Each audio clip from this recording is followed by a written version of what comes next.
I call to order the Winterville Planning and Zoning meeting, board meeting for September 19th to order. Welcome to all of our board members and guests in the audience. We'll move forward with our agenda. First item, excuse absences. Good evening, Mr. Chairman, members of the board. It's a pleasure to see everybody. We do have two requests for excused absence, member Mike Weldon and member Anthony Klontz. Okay. And we get a motion to receive the absences as requested. Excuse for absence. I so move. Been moved. Can we get a second? Second. You get that? You get the second. All right, so it's been moved and properly second. All those in favor of excusing the absence of those two members, let it be known by using your voting sign aye.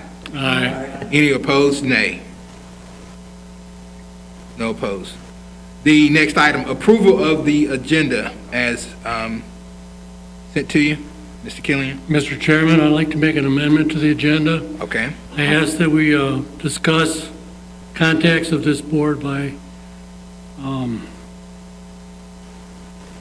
representatives seeking to explain the rezoning request, and ask that we discuss it on reports from staff. All right. So staff, please be noted that on the staff item, we would like to amend the agenda to have discussion with regard to contacts being made to board members. Okay.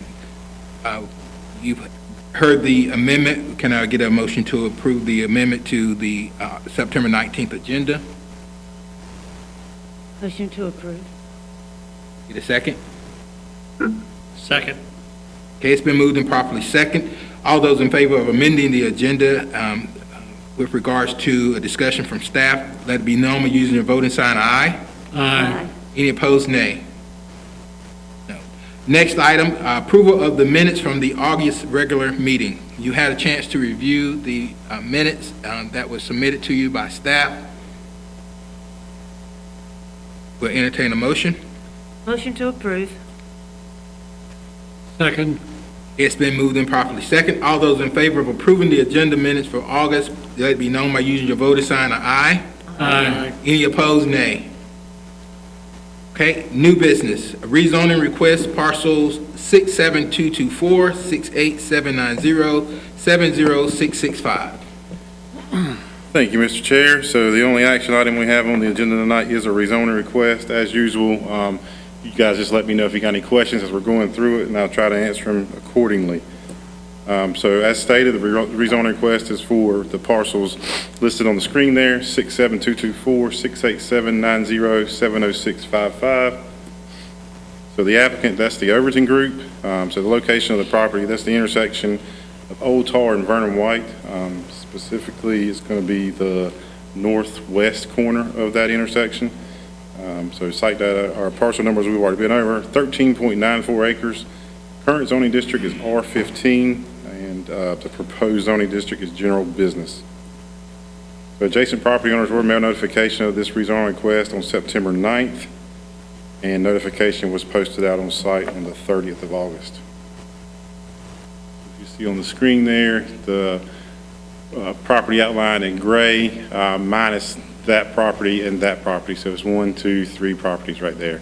So you got Vernon White coming here, Old Tar going here. North, you can see green, that's Greenville's jurisdiction. Going south, you got the Jehovah's Witness Church there, Blackstone subdivision entrance right here, Preston Trails, Briar Creek there. Just an aerial of the site. Again, these 3 parcels here. You see Cedar Ridge across the road. The tree service business to the north, Preston Trails, Briar Creek over here, Jehovah's Witness Church down here, Canterbury here. So Old Tar, north-south, Vernon White, east-west. There's your rezoning map, typical, just boundaries showing the 3 parcels being proposed for rezoning. Just another shot. So this is a little bit different perspective. So Vernon White there, Old Tar here. Just some items of note. So I do want to make you aware there is a stream feature along the western edge of that property. So this is what you commonly will hear, a blue line stream. So the way blue line stream works is 1997-ish, North Carolina state legislation ruled that all blue lines on USGS topographic maps were to be buffered. These were for water quality issues. That buffer would extend 50 feet on either side of a stream, but the buffer would not kick in until the land use changed. So since then, this property has been agricultural in use. So technically, on the ground, there's no buffer there.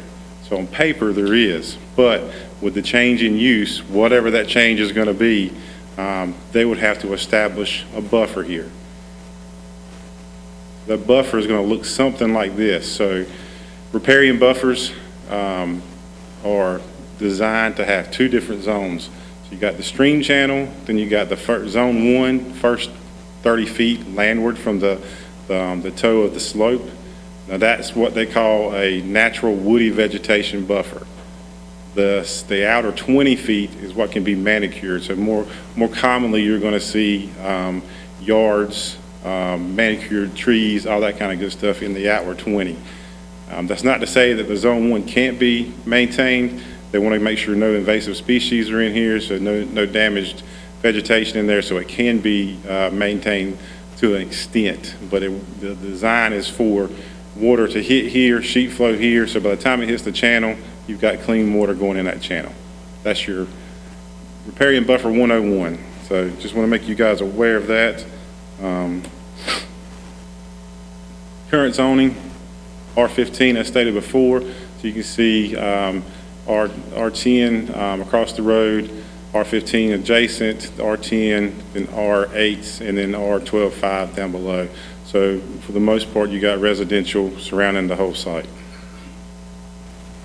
Existing land use map, you can see all the yellow is single family residential, the green is just a cleared agricultural use, and then the purple is going to be, on this is industrial. It's not quite an industrial use. I would consider that more of a commercial use, heavy commercial, but for the sake of land use map code, just listed as an industrial use. But that's the tree service right there. So our land use plan. So you can see our land use plan for around it has got suburban residential, and then this would be what we call a commercial overlay. So this piece of property was one that was vetted a lot during the land use planning process. So when we went through this, we knew that DOT was going to be widening this road. So you were going to have the Old Tar Evans Street widening project. At the time when we were doing our land use plan, the planning efforts were a little bit, for lack of a better word, in the air. So we didn't know exactly where it was going. So that's why we made it an overlay. So it would give us the ability to recognize this key intersection as a part of that project. And at the same time, it would give us the leeway to say, yes, it can be, in the event that the special circumstances arise that this is actually going to go through, then it would be an acceptable area for commercial. So basically capitalizing on what DOT's project's going to be. So I'm going to get a little bit more into this in a second. But speaking of DOT's project, so again, this is a different perspective. We're looking, this is going north here, this is south, so you got the intersection here. So when you look at DOT's, this is a funded project, so this is going to happen. This is in the process right now. They're actually in the acquisition stage for right-of-way right now. So you're going to see Vernon White actually come to Tabard Road, to Bard, however you want to say it. It's no wrong way from what I understand. But this is going to be a signalized intersection. So when you come out of Cedar Ridge neighborhood, you're going to have a divided 4-lane road going through here that you can only take a right out and a right in. So this is what they call their super street configuration. Basically think of a roundabout situation. So you can only go right, go up, take a right. Same thing down here with the intersection. There will be no left turns coming here, so it's only right turns. So that you will be able to make a left movement in the intersection, but other than that, they minimize those left-hand turns, and that's a safety feature. Good, bad, or indifferent, it does work for safety features. The super street configuration, the data overwhelmingly shows that the accidents are minimized. So compared, and this is the same thing they're going to be doing the Fire Tower Road. You've seen it on controlled accesses on 11. So that this configuration is going on. This is DOT's preferred street configuration moving forward. But I do want to just recognize, so you can, this was a little bit washed out, and I got a little bit better picture, but you can see the right-of-way actually going up here, so all this pavement will be gone. So when you come out of here, there's going to be an 8-foot wide path, multi-use path here. So instead of a sidewalk that was initially proposed by DOT here, a 5-foot wide sidewalk, the town ponied up and actually added the 3 feet there for a multi-use path there. So you can actually use it for multimodal stuff. And when I say that, I'm talking about bikes specifically. So it would be part of our greenway system. All right, so this is a little bit more of a detailed shot. So this is the intersection of going into Canterbury or Tabard, and this hatched area is Vernon White Road now, so that's going to go away. So all this, and the questions come up, what happens to this? So you can see, and I do want to go back to show, so this parcel here essentially goes away. So the road's going to come here and come in and tie in here. So this parcel essentially goes away, then everything south of it really becomes just grassed area up to the church. So I think from my conversations with DOT, this right-of-way is not technically being abandoned. There's water lines in there that serve Canterbury. So to relocate all this gets problematic. So the easiest thing to do is actually just to take the pavement up, grass it over, leave the infrastructure in place, and not disrupt that water supply through there. But take note also, we've got, you got 3 lanes going south here with a turn lane this way, then the median goes all the way back to Blackstone. So you're going to have controlled access here as well. So really the only way into this site's right in, right out, both on both sides. So coming out of here, that median is going to control the same way it would out here, like going from out of Cedar Ridge. So the only right-hand turns you'll really be taking are going to be out of Tabard going this way and Vernon White going south. So, and I say all that just to make sure you guys understand it's hard to imagine what this property is going to look like. When you add in the riparian buffer, and when I say the riparian buffer, you're talking about a 50-foot swath of land that's going to be vegetated. So that's in addition to what the town's going to require in light of a new use there. So whenever the site plan comes in, they're going to have that 50-foot vegetated buffer plus an opaque buffer that we would require in a site plan. So when you add that in, then you add in the project U2817, which is DOT widening project. This really puts this piece of property on an island. So you're looking at a piece of property that has no access from anywhere to the west or to the north. So when we start talking about residential development, that's one of the big things that we talk about for residential development is interconnectivity with other subdivisions. We already don't have that capability. So when we start talking about a residential development on this property, it becomes problematic because it really doesn't fit in with the way the town likes to see it done. So we can, I don't want to say rule it out because it's not something we like to say in the plan. You don't necessarily rule it out, but when you start talking about a residential project here, I think you're looking at a potential higher density one. So when you start talking about high density, we get into the realm of multifamily or townhomes or something like that. So with the proposed use, let's see, and I'll get into a little bit more of that too. So the commercial overlay. So I always like to point out what the land use plan says, but this provides potential for small scale commercial that is sensitive to the existing residential development if good transportation access is possible. That really describes this site. From a planning standpoint, the transportation access, this would be not a pedestrian access. This would not be something that's quote unquote walkable. So you're talking about a pedestrian oriented commercial use would be the according to our planning processes, would be the best use for it. So I'll go into our economic development strategies. So when we look at our policies for economic development, we want to improve our self-sufficiency and reduce retail leakage. So that is to ensure that we become not just a bedroom community to Greenville, but we're being self-sufficient and we're not letting that retail leak out and go there. So the Economic Development Task Force recommends that Winterville grow into its own vibrant community with its own commercial and employment sections. So also, if you look at the next strategy is to discourage rezonings to residential zoning districts in high visibility corners with good access. So this is going to become, like it or not, a high visibility corner. This project is going to transform the way Winterville looks. That corner is going to be extremely visible coming down that with a signalized intersection. So another policy we state is to respond to recent and planned transportation improvements. So we want to make sure we capitalize on transportation improvements, whether they're town-oriented or DOT-oriented. So DOT is going to put a lot of money into widening that project, and for us to be able to utilize our planning processes and ensure that we capitalize off that, the plans state that it would be best used as a commercial use. So with all that said, obviously you can see where my recommendations going and the planning department staff's recommendation.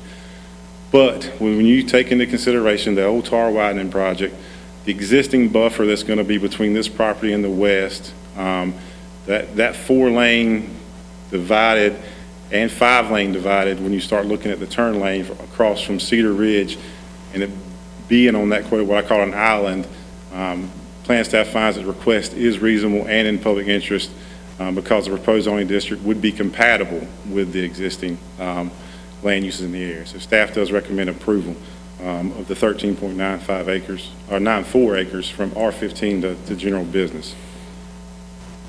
So going through our process, so public comments can now be entertained by this board. Planning and Zoning Board will then make a recommendation to council, and that public hearing will be scheduled at the next meeting in October, so that's the 10th of October. So they'll see it on their schedule just to approve the public hearing meeting date of November 14th, and that November 14th day will be the public hearing for council. With that, I'm happy to entertain any questions and answer them best as I can. Okay, before we do public comment, we will ask any board member if you have any questions for staff, that you ask those now before we open up for public comment. Mr. Chairman.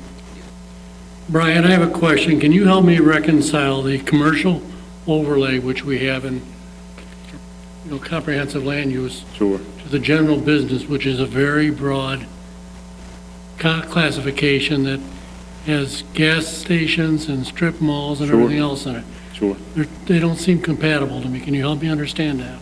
As far as you're saying the commercial overlay doesn't seem compatible Well, with, the definition here under commercial overlay is potential for small-scale commercial that is sensitive to the existing residential development if good transportation access is possible. Small scale doesn't mean strip malls or gas stations to me, which is what general business does.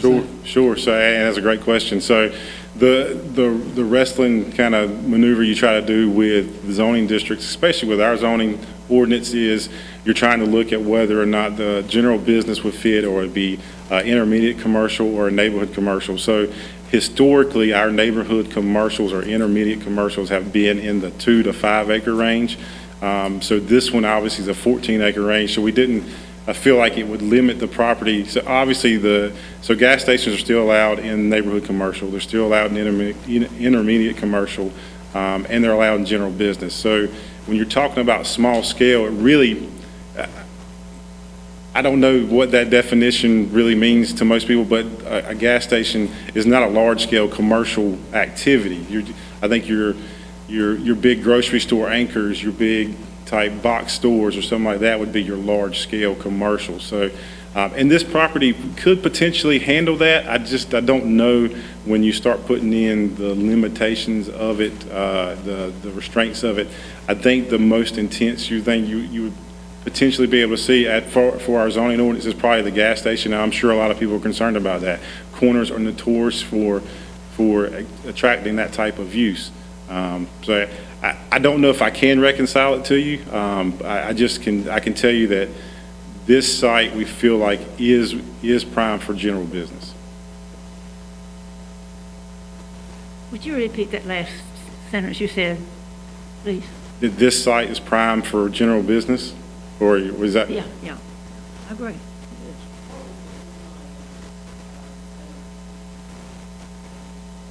I mean, that would be what we consider a grocery store anchor. So I think you're looking at the probably higher end commercial use when you start talking about a grocery anchor. So when you get a grocery anchor, you're going to have, depending on the way it's laid out. Now that food line has been there forever and a day. So I think when they did that, I don't even think Ashley Meadows was across the street yet. So when they did that, it was, the design of it, a long linear strip mall. That's the way they used to do it. You're going to find now that commercial developers are probably, especially in today's environment, with building materials and the prices and everything, those strip malls are going to be a lot less linear. They're going to be stacked a little bit better than that, and the designs of them are going to lend better to a site like this where you're just not going to have the availability to put, because when you start talking about big box, you're talking about a lot of parking, you're talking about big BMP. So this site, although it's 13.94 acres, it really doesn't lend itself for something like that. I say that, I can't stand up here and say that's not what it's going to be. But it may be a small scale grocery anchor. It could be retail in the form of boutiques. It could be, obviously when we're looking at general business, there's a long list of things you guys have to consider in there. As I read this, general business really incorporates almost all businesses. There are not that many exceptions for general business, from service stations to shopping strip centers. I would agree, yes. So, it's no limit to what, there's very little limit to what cannot be done. You know what I'm saying? Yeah, absolutely. No, and that's what this board is going to be charged with weighing.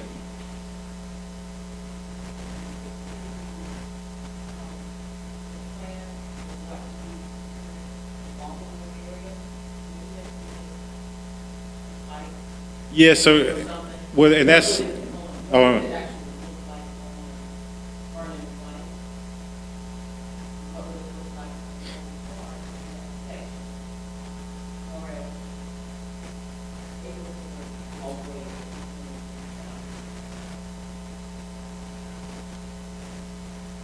so with this divided access, divided road here, the access across the road is going to be, I'm not sure DOT is going to allow any pedestrian access across this. They don't want people on this road unless you're in a car.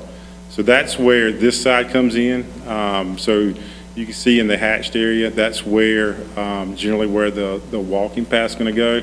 And this is going to tie into our greenway if it gets built, that would go, behind Cedar Ridge, and then ultimately it would lead down to Worthington Road and do a big loop around town is the master greenway plan. So getting over here, that's why I was saying pedestrian over here, this is not going to be oriented for a walkable. Somebody's not going to be at the food line and want to walk down here for shopping. This is going to be that geared toward getting there in a car for sure. Is that? More traffic. So are you saying that on this, if I'm looking at this, the orientation to the left, there will not be a paved sidewalk? I get it on the right side, closer to this proposed project. Trying to see. Let's see if we can- I'm sorry, what? Yeah, I'm trying to, I think there is there's a sidewalk on this side, but, and I'll say, so sidewalk, we're going to require sidewalks on all development along a road frontage, so especially commercial. The thing I would say is that, so as far as walkability goes, this, with our greenway plans, we're going to be keeping people on this side of the road. If you're on the greenway, you're not coming across here. This would be one where if you're walking here, you may get around here and walk into a neighborhood out here. So there will be the sidewalks here, so you can see it kind of right there. But that's a 5-foot standard sidewalk. And, you know, I think with the town's investment in making this a wider path over here, encouraging people to walk over here, my point was that DOT is not going to allow pedestrian traffic. So you won't see any crosswalks across here. Gotcha. And are you using the term path as in dirt? No, it'll be concrete, yeah. I'd like to make a comment about the affected subdivisions. And I thought there were 3, but there really are 5 subdivisions being affected by this, right? Essentially, I mean, yeah, you got Cedar Ridge, Canterbury, Blackwood, Preston Trails, and Briar Creek is kind of one and the same. Then there's the one with Brock Avenue, that's another little subdivision stuff back there. Yeah, up So a that's fine. little bit further down. And it disturbs me greatly to think of all the traffic and the lights and the noise that will put these 5 subdivisions through if we make it commercial. I'm very concerned about that. I could see that. So, and I'll say DOT's, the very point of them widening this road is to ease congestion and to provide safe movement. You know, I think that the widening is great, that's fine. And the buffer, that's fine too. But that does not change the fact that we're impacting 5 subdivisions. Sure. So that remains constant. Brian, I think if it is approved and it's changed to general business, this board is very limited, and correct me if I'm wrong, the town council is very limited to restrict what is built there. Is that correct? As long as it's listed under general business, is that correct? The applicant would have the ability to negotiate with town council for conditional districting. So zoning, you guys know we've gone through where they'll actually put conditions on it. So and we've done it like this in the past, so if they get past this point and get to council and take your consideration, so let's just say you guys are concerned about gas stations or concerned about another use, they would have the ability to restrict the use. So it would essentially be a general business conditional district, and then those conditions can be listed out. So whatever those would be, and that's something that would have to be negotiated between the applicant and the council. So council can't force it on there. They would just deny the application, or deny the request and move forward. So this is a legislative process, so it's not quasi-judicial. So the scope of the things to consider is a lot wider and a lot more lenient as far as legally changing a zoning district. Does that make sense? So this is, I guess, not necessarily a chicken or the egg come first. DOT is going to widen that road. Yes, it's a funded project. So let's just say right now, whatever plans come in for that, if somebody submitted a plan for that piece of property today, they would have to take into consideration everything that's there already. So DOT would enforce their new right-of-ways and would enforce all their new easements. So they couldn't touch anything that's already funded. So yes, like I said, they've already started, and some of you guys on this board may have already kind of gotten wind of negotiations between DOT and property owners. So they're actually doing property acquisition to do this widening project. So if council approve our recommendation, either way, if we were to approve a recommendation to rezone, would they would still be able to start construction Prior to DOT's. prior to yeah. DOT Yes, actually sir. doing the work? Okay. Yes, sir. They would just have to take into account all the DOT. So that you might as well just say all these lines are written in stone. So whenever DOT funds a project, that's when it becomes a vested project along that right of way. And the widening is all the way from Fire tower? So this will be all the way, actually, from Greenville Boulevard south, all the way to Worthington. So the four-way stop there. From my understanding, Winterville is where they're going to start the project. So they're going to start at the four-way where the Trade Mart is and the CVS down there and work their way north. So, and they'll start within the next 2 years. And how would that look on Vernon White? Just until what? The entrance to, So it'll go, you can kind of see where all this, I mean, it goes past, all their work is going really past, let's go back to this one. So you can see, oh no, hold on. Press the wrong button, bear with me.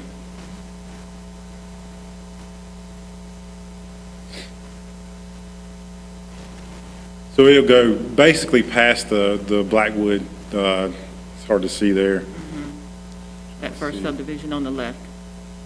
Yeah, so I mean, there's the Blackwood entrance right here, so all their stuff really stops right in this area here. So you can see there's a stream crossing under that road. They're trying not to touch that. Because if they get into that, then they've got to do state permitting that's probably going to be outside their scope.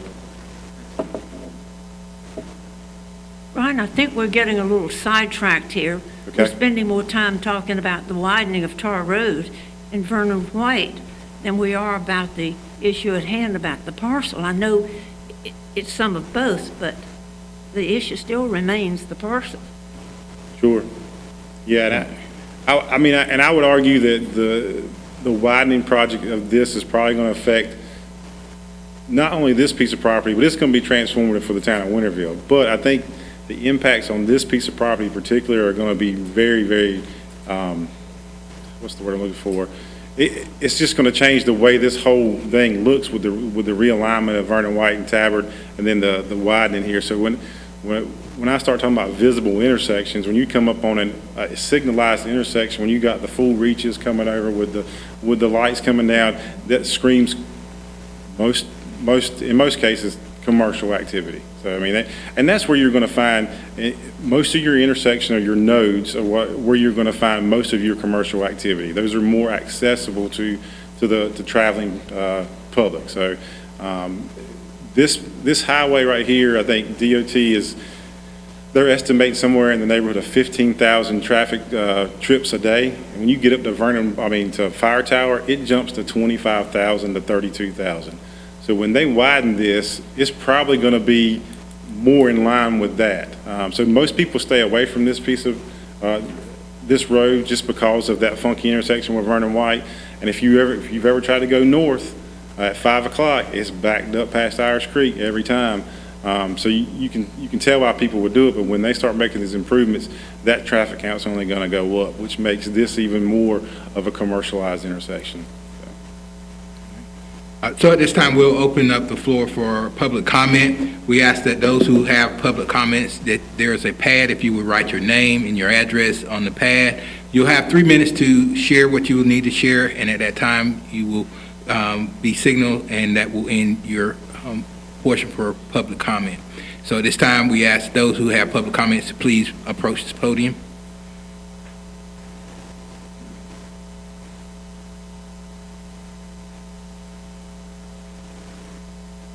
My name is Marvin Arnold. I'm here here with my wife Linda.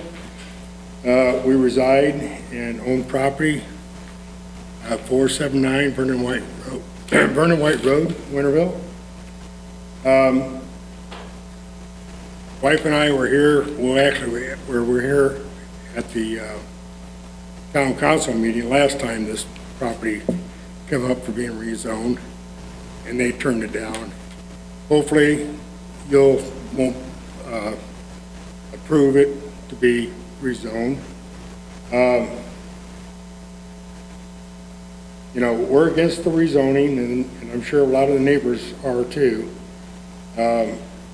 There isn't anything positive this rezoning could bring to the neighborhoods that surround that project or that area. We got concerns about the added traffic, both on Old Tar, which we're going to see that anyway when they widen it. But Vernon White is so busy now, it's outrageous. So we're concerned about the property value, about the traffic, and just one note that I'd like to make is we probably live 2.5 blocks from where this project or this area is. And right now, there's sometimes it takes me about 5 minutes to go across the street to get the mail. Vernon White's just that busy. And it's going to get, with the widening, it's going to get busier, we know that, but if you put commercial businesses in there, it's going to be a lot busier. So thank you for your time. Yes, sir.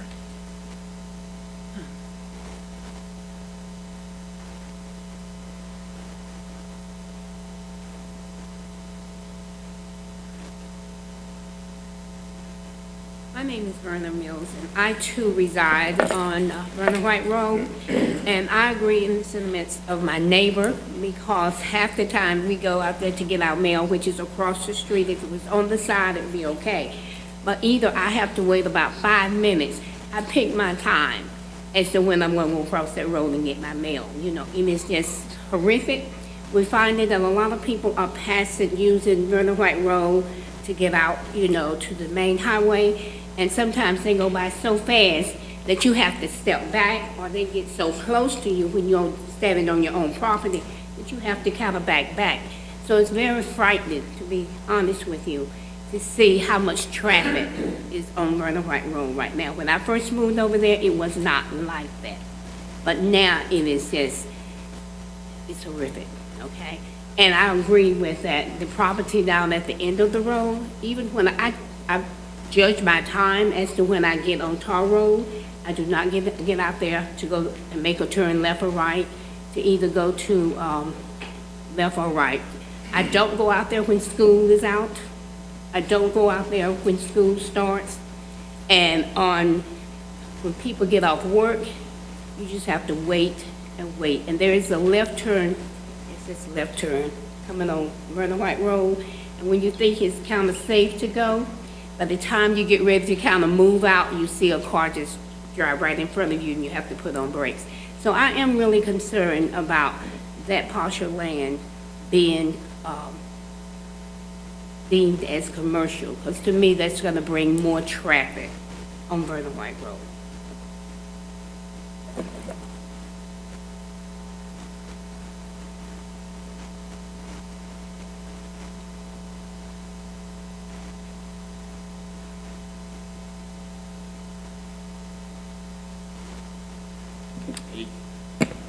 My name's William Vanderford. I live at Cedar Ridge. My house backs up to Old Tar there, but and I can definitely attest to these individuals with the traffic in the morning. It's unbelievable. But the only thing I would say, and I'm all for using our space wisely. I think Brian made some really good points in that if this space really can't be used for anything but commercial instead of residential, I would just think it honestly wise if we could delay moving it to commercial until at least we have the roads and the infrastructure in place that could handle the increased traffic. So if that would put us out 2 or 3 years before we could switch this property over to commercial. My only concern is if we switch it to commercial now, we could have a gas store or a strip mall, and that would only add to the congestion that is just already, to me, at a peak in that area. So I just think it would be wise to delay it a couple years. Let's get the road finished. Let's get that behind us. And then let's reassess and look at the commercial side of this, because I think there is some possibilities, and I'm all for using space wisely. So I just want to make sure it's safe and that we've got the right roads in place.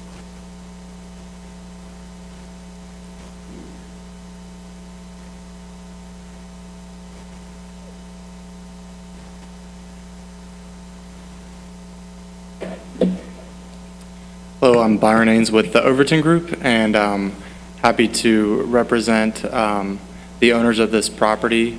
They approached us, it's been probably 6 months ago, and asked us if we could give them some advice as far as future development and how we see this parcel playing out in the long term.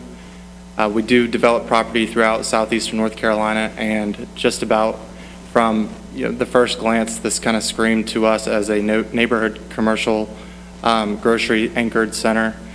And so that's kind of what we began those discussions with ownership on how we might be able to come to get to that point. We see, as Brian outlined better than I can, how some of DOT is going to already impact the site.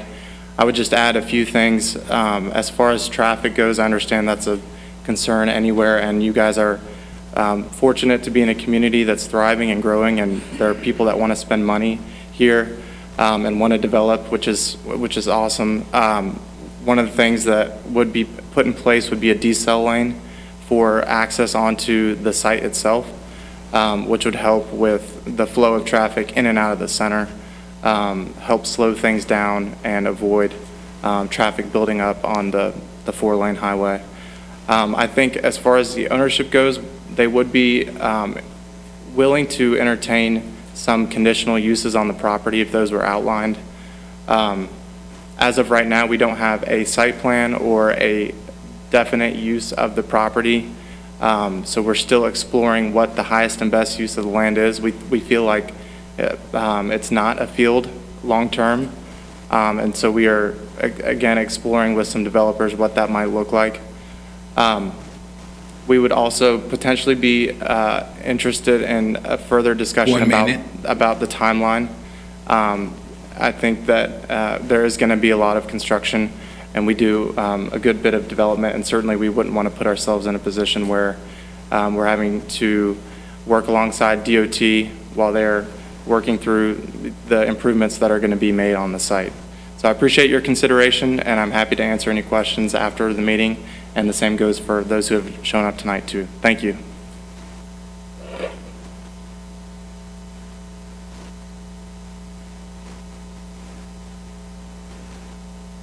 Hi, everyone. My name is Desiree Dupree, and my concern is a little different. I live right in the cul-de-sac on Milton Drive, which means it situates my house right behind the parcels of property that we're looking to develop. So that means I will be more exposed to noise, traffic, an influx of people. When I lived there for about 8 years, and coming from being a nurse working at the hospital, I considered that area because it was quiet at night. But over the last 2 years, I've seen an increase in noise. Now, the traffic, and I suppose we can't do anything about that, but we can make different implementations to decrease the flow of traffic. But my concern is the noise that will be there. And it just exposes our property to just a lot of people that ordinarily wouldn't be there.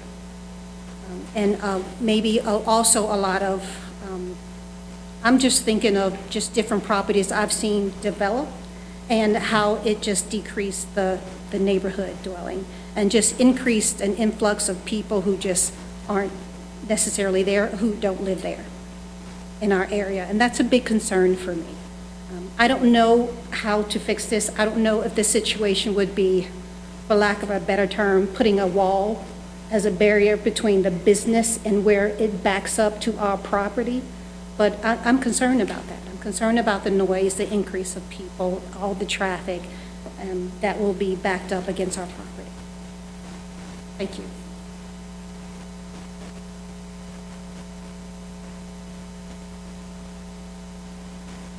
I'm Doug Boyd. I live on Milton Drive also. My property is right where the kind of triangle of the three parcels is. I echo what Desiree said and what Belvin has said about traffic and noise and light. And I also would be concerned about increased impermeable surfaces and the runoff that would create. I understand riparian barriers very well, but I'm still concerned about the switch from agricultural land to hard surfaces, the creek or ditch that is behind my house. It's very flashy. It does rise quickly when there's a heavy rainfall. It's been as much as halfway up to my house during a tropical storm or hurricane.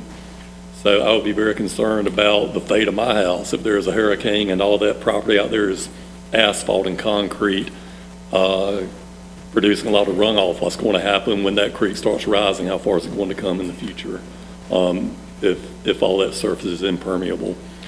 And I'm also just concerned about the traffic and, again, the light pollution and the noise and the type of people who might be attracted by the district coming into our neighborhood for whatever reason. Since I've been living there 6 years, I've already seen an increase in vehicle vandalism, property thefts, that sort of thing.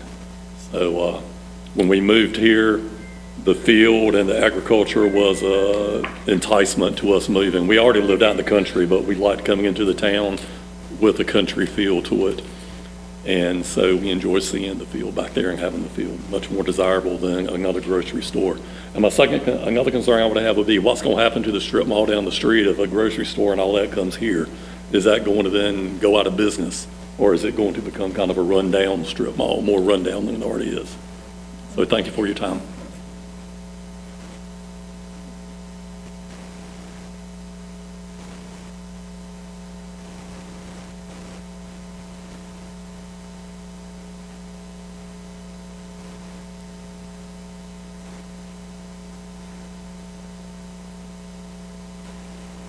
Hi, my name's Matt Stump. I live a couple houses down from him, and my wife and I, we like having the field back there and across the ditch, and we're just concerned about having lights and buildings and noise and more people back there. We have 2 young daughters, and we like to play in the backyard, so just a little concerned about that. And then the runoff is another good point. We have a shed back there that has basically been flooded up through the floor when it's really quick rain. So, yeah, I'm not opposed to business, but I would be in favor of maybe putting at least some restrictions in what kind of businesses they could put in there. So, thank you.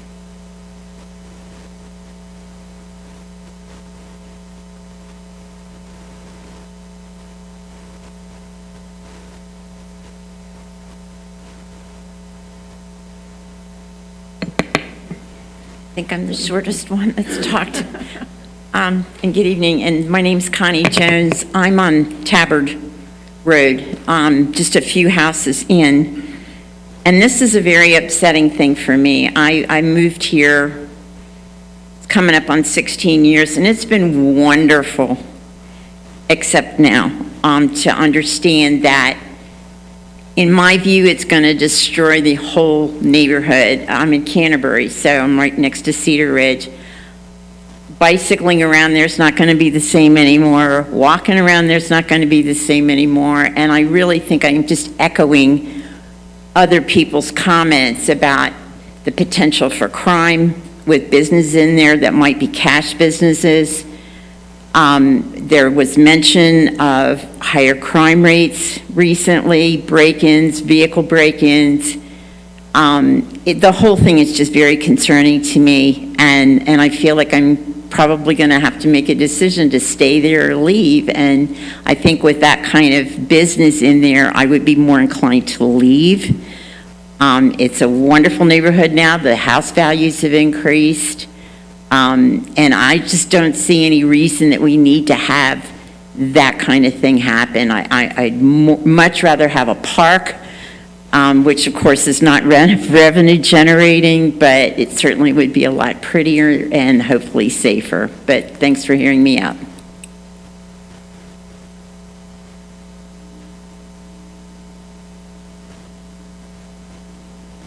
Are there any other comments? If not, the motion or the action item before this board is the request for rezoning, which is a recommendation to town council from this board. At this time, I'll entertain a motion of the pleasure of the board. I'd like to make a motion that we approve the request for rezoning to general business. Okay, we have a motion to approve the request, recommendation for general business. Can we get a second?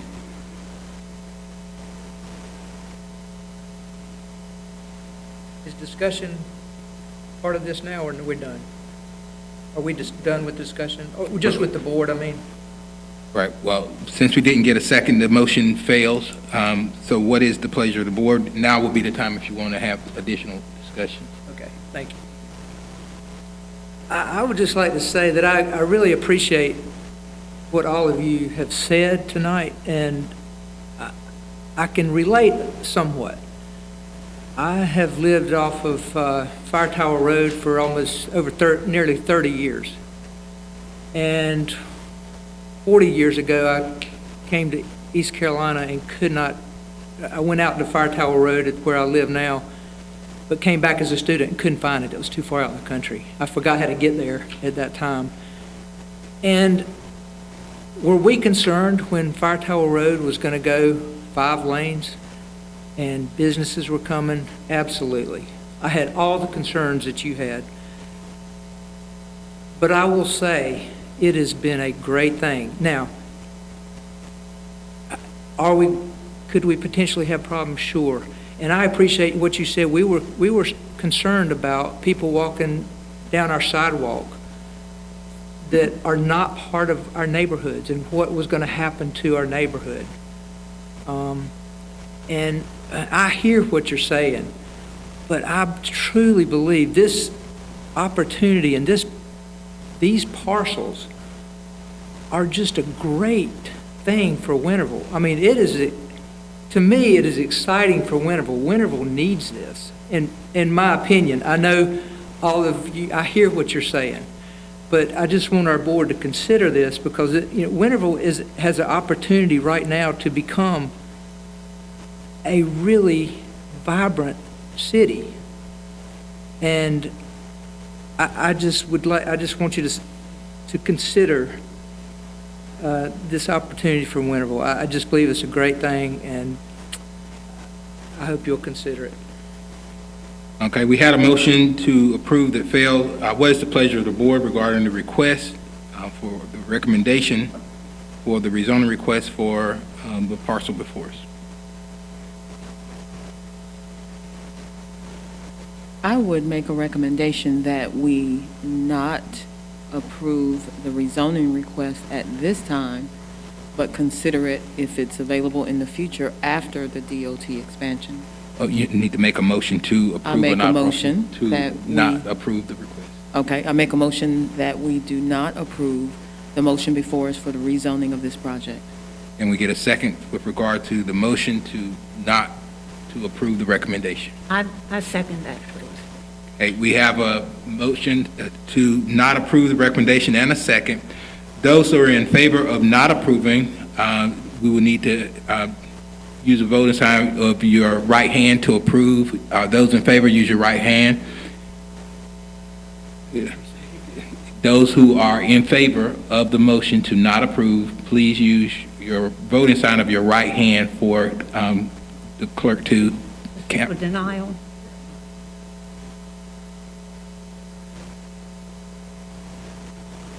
You have it? Okay. Those that are not in favor of denial, let it be known by using your right hand. We do not approve. We want it to be approved. Okay, thank you.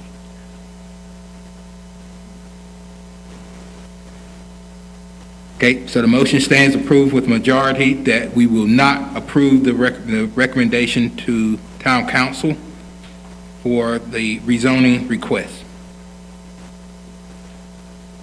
Next agenda item, report from staff.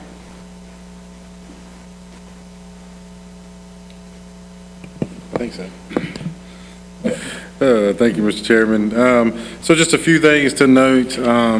You guys had a rezoning before you last month for Evans Evans Brewer property, and they withdrew that request. So They decided to punt it down the road a little bit, try to figure out some things on that site, and then potentially come back to you guys in the future. So we've got a couple things coming up. Specifically, I know we've been talking about subdivision ordinance amendments. We finally got some traction on those, got a little bit of breathing room, so we got those coming to your way, hopefully next month. Mr. Killian, stormwater pond fencing, I'm still trying to gather information on that. I've still not heard back from my experts in Raleigh on that. I did have some feedback from our guys, not enough to warrant a discussion at this time, but I did want you to know I'm still working on that. And that's all I have. Any questions you guys have of me? Just the amended item that we asked Sure. information. And I'll let Mr. Killian, since that was your motion, to add that to specifically explain what we need to talk about. Well, I was speaking to this board. I was, received a call from Overton Group today at about 11:30, 10 o'clock, 10:30, 11 o'clock, asking if I had any questions about the rezoning request coming before this board. And I was home, and I'm glad I didn't take the call. I went to my answering machine. I felt it was irregular and out of place. It is, this is a board that will hear discussion in public, but not in private. And I felt it was wrong, and I contacted our board chairman and our Brian and several members of the board, and I'd like to take a minute to see if anybody else has feelings about this. I understand it's not against the law, but I feel it's in bad taste to be contacted prior to a public hearing.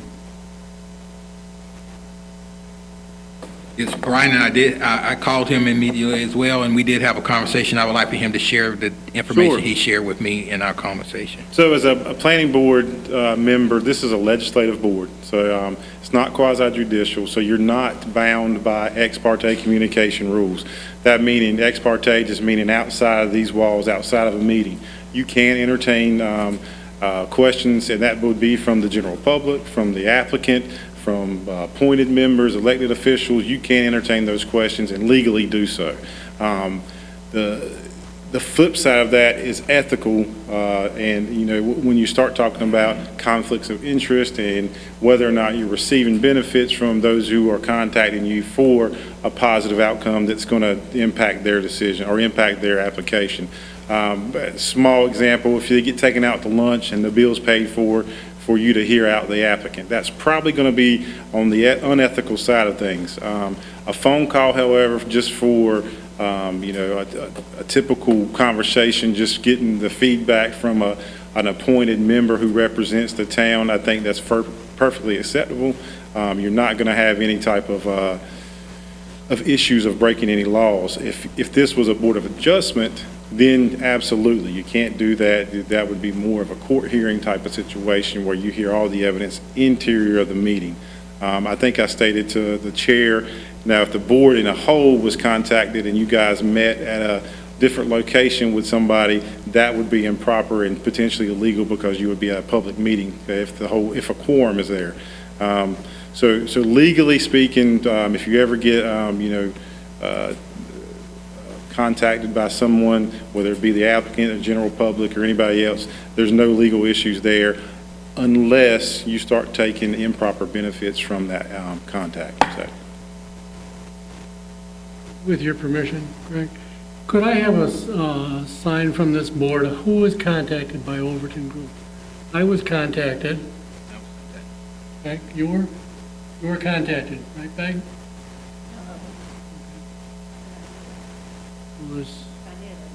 Several of us were. So, and I will say, a public board, you guys are listed on our website, so I'm sure a quick search could find contact information. We don't specifically list contact information for our planning and zoning board members, not specifically for that reason. It's just something we don't do. I'm not saying it's,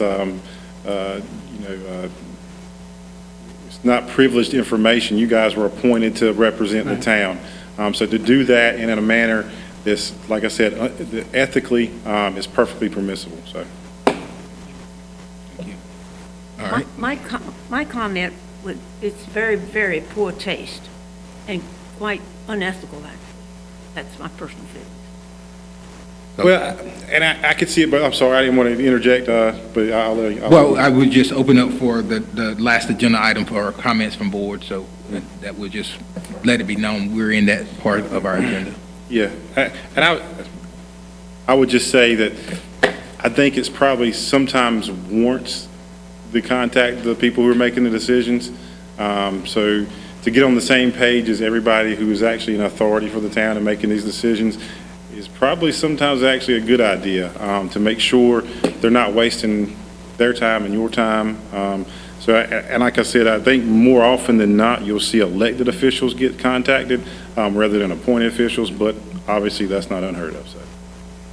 Thank you, guys. Are there any other comments from board members? I guess I would just add, I don't have an opinion one way, but I did receive a phone call today, and in my line of work and what I do, it does speak to a level of preparation for the meeting, that the person that did call us at least took the time to find out who we were and to contact us, which I'm not sure if you all have ever been contacted via email or phone, but I have yet to have anyone reach out to me prior to a meeting. And sometimes people come into meetings and have no concern for who we are or who's in the audience. They're just here to try to get something passed. So I guess there's always two sides to it. I understand the viewpoints, but it does speak to the fact that someone took the time to prepare. And anytime you take time out of your day, that's time you can't get back. So I just wanted to at least show both sides to that situation. Also, I just did want to say thank you to the residents that did come out. I know it's Monday, it's a busy day, so I appreciate you taking the time out of your schedule to come and see us tonight. All right. Any other comments from any other board members? I take it that it was denied, the zoning request was denied in the past by the board. So because of that, I believe that it would be prudent to just wait until, again, the street project is completed, because I feel that's the reason it was denied before, is because the street project wasn't in effect, and that changed the viewpoint once that project came into being. Is that correct? So the past rezoning applications for this property were 2009 and 2016. At that time, this project was not funded, so it wouldn't have been taken into consideration, and it was totally different rezoning request, which lends itself to a different, I think this scenario lends itself to be a lot different than it has been in the past, with knowing what's coming with Old Tar, so. Any other board members? If there be no additional comments, we'll entertain a motion to adjourn. It's been moved and properly second. All those in favor, use the vote sign aye. Aye. Those opposed, you're welcome to stay.